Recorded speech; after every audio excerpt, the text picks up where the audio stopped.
जादुई बालों की बारिश। हेलो दोस्तों, आज जो मैं आपको कहानी सुनाने जा रही हूँ वो कहानी है जादुई बालों की बारिश की। तो चलिए दोस्तों, देखते हैं आज की ये कहानी। एक गांव में करिश्मा नाम की एक लड़की अपने माता पिता के साथ रहती थी। वो दिखने में बहुत सुंदर थी, लेकिन उसके सिर पर बहुत कम बाल थे। उसके माता पिता ने उसे बहुत अच्छे अस्पताल में इलाज भी करवाया था, लेकिन उसके सिर पर कभी बाल ही नहीं आए। सभी लोग उसका बहुत मजाक उड़ाते थे। एक दिन, माँ, घर में बैठे बैठे मेरा बहुत दम घुट रहा है, मैं थोड़ा बाहर घूम कर आती हूँ। ठीक है बेटा, समय से अपने घर वापस आ जाना। उसके बाद वो घूमने के लिए बाहर जाती है। तभी वो देखती है कि पार्क में कुछ बच्चे खेल रहे थे। वो उन बच्चों के पास जाती है। सुनो, तुम मुझे भी खिला लो, मेरा भी खेलने का बहुत मन है। अरे देखो देखो, आज तो दिन में भी चांद निकला है। अरे इसके सिर पर कितनी कम हरियाली है ना। बिल्कुल सही बोल रही हो तुम। सुनो कल्पना, हम तुम्हें एक शर्त पर खिलाएंगे। पहले तुम अपने बालों की 2 चुटिया करके दिखाओ। ये तुम कैसी बातें कर रही हो? मेरे सिर पर कम बाल हैं, मैं 2 चुटिया कैसे बना सकती हूँ? सभी बच्चे जोर जोर से हंसने लग जाते हैं। अरे बेवकूफ, हम तो तेरा मजाक बना रहे हैं। जा जा, पहले अपने सिर पर खेती करके आ, उसके बाद हमारे साथ खेलना। हमें गंजे बच्चों के साथ खेलना बिल्कुल अच्छा नहीं लगता। तुम होते कौन हो मुझे यहाँ से भगाने वाले? ये पार्क तुम्हारे बाप का नहीं है, समझे? मैं भी यहाँ पर खेलूंगी। हिम्मत है तो मुझे यहाँ से भगा कर दिखाओ। ये सुनकर सभी बच्चे गुस्सा हो जाते हैं और मिलकर कल्पना की पिटाई करते हैं और उसे धक्के मारकर पार्क से बाहर कर देते हैं। अरे वो देखो, गंजी की खोपड़ी सरसों के तेल से चोपड़ी। रोते रोते कल्पना वहाँ से चली जाती है। क्या बात है बेटा, तुम रो क्यों रही हो? माँ, सभी लोग मेरा बहुत मजाक बनाते हैं। माँ, कोई मुझे अपने साथ खिलाना ही नहीं चाहता। मेरा किसी अच्छे अस्पताल में इलाज करवाओ ना माँ। मैं इन बालों की वजह से कहीं भी नहीं जा पाती। मुझे बहुत शर्मिंदगी महसूस होती है माँ। अब मैं क्या करूँ बेटा? आज तुम्हारे पिताजी आएंगे तो मैं उनसे बात करूँगी और तुम्हारा इलाज एक अच्छे अस्पताल में करवाऊंगी। दुखी होकर कल्पना वहाँ से चली जाती है। ऐसे ही काफी समय बीत जाता है। अब कल्पना बड़ी हो जाती है, लेकिन बड़े होने पर भी उसके सिर पर बाल नहीं थे। कल्पना पूरी तरह से गंजी हो चुकी थी। सुनिए जी, हमारी बेटी बड़ी हो गई है, हमें उसकी शादी के बारे में सोचना चाहिए। हाँ, तुम बिल्कुल सही बोलती हो, लेकिन अपनी गुड़िया के सिर पर तो बाल ही नहीं है। अरे कौन लड़का हमारी बेटी से शादी करेगा? ये तो बिल्कुल सही बोल रहे हैं आप, लेकिन हमारी बेटी देखिए कितनी सुंदर और कितनी गुणवान है। जिसके घर में भी जाएगी खुशियाँ भर देगी। क्या पता इसकी किस्मत में कोई अच्छा लड़का लिखा हो। आप एक बार कोशिश तो कीजिए। ठीक है, मैं कल ही अपने दोस्तों से बात करता हूँ। कुछ दिनों बाद कल्पना के लिए अच्छे अच्छे घर पर रिश्ते आते हैं, लेकिन सभी लोग उसकी गंजी खोपड़ी देखकर उसे मना करके चले जाते हैं।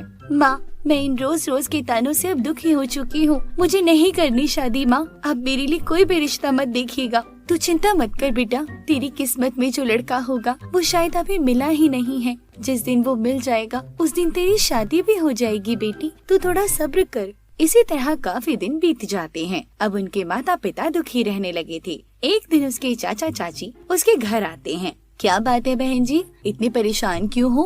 अरे क्या बताऊं बहन, हमारी गुड़िया के सिर पर बाल नहीं है, जिस वजह से हर कोई लड़का उसे देखकर चला जाता है, उसका मजाक उड़ाता है। अगर ऐसे ही चलता रहा तो मेरी बिटिया की शादी कभी नहीं हो पाएगी। बात तो तुम बिल्कुल सही बोल रही हो, लेकिन चिंता करने की कोई बात नहीं है बहन।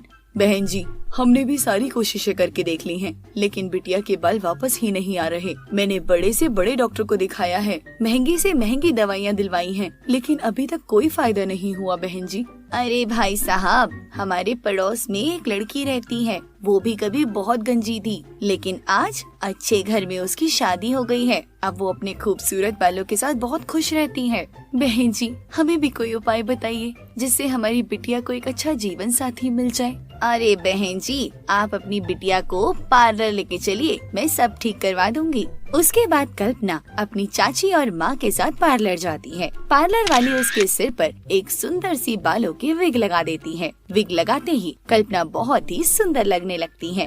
अरे वाह, मैं कितनी सुंदर लग रही हूँ माँ। ये नकली बाल तो बिल्कुल असली लग रहे हैं माँ। हाँ बिटिया, अब देखना, तेरे लिए बहुत ही सुंदर सा राजकुमार आएगा और धूमधाम से मेरी बेटी को अपने साथ ले जाएगा। कुछ दिनों बाद राजीव नाम के एक लड़के का रिश्ता कल्पना के लिए आता है। लड़के वाले शादी के लिए मान जाते हैं और कुछ दिनों बाद कल्पना की बहुत ही धूमधाम से शादी हो जाती है। अब वो खुशी खुशी अपने ससुराल चली जाती है। राजीव कल्पना का बहुत अच्छे से ख्याल रखता था। वहीं कल्पना भी अपने ससुराल वालों की सारी बातें मानती थी और खुशी खुशी उनके साथ रहती थी। एक दिन वो अपने कमरे में अपनी विग बदल रही थी। तभी थोड़ी देर बाद वहाँ राजीव आता है।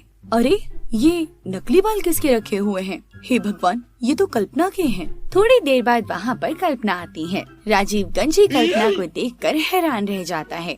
कल्पना, तुम गंजी हो क्या? तुमने मेरे साथ धोखा किया है कल्पना। तुम आज तक इन नकली बालों से हमें पागल बना रही थी। नहीं राजीव जी, मुझे माफ कर दीजिए। मैं आपको सब कुछ बताना चाहती थी, लेकिन मैं बहुत डरी हुई थी राजीव जी। माँ, जल्दी आइए, देखिए हमारे साथ इसने कितना बड़ा धोखा किया है। तभी वहाँ पर उसकी माँ आती है। हाय राम, तू गंजी है लड़की? अभी तक तेरे सिर पर इतने लंबे लंबे बाल थे, अचानक से तू गंजी कैसे हो गई? माँ, ये पहले से ही गंजी थी। ये हमारे साथ नकली बाल लगाकर हमें पागल बना रही थी। आज इसकी सच्चाई मेरे सामने आई है। ये देखिए, ये रहे वो नकली बाल। कल मुही गंजी खोपड़ी, तू हमारे साथ धोखा कर रही थी। चल निकल यहाँ से और दोबारा मुड़कर यहाँ कभी मत आना। दोनों माँ बेटा उसे धक्के मारकर घर से बाहर कर देते हैं। कल्पना रोती रोती वहाँ से चली जाती है। अब मेरे बाल नहीं है तो इसमें मेरा क्या कसूर? मैं गंजी हूँ तो क्या हुआ? सबके साथ कितना अच्छा व्यवहार करती हूँ, कितना खुश रखती हूँ सबको,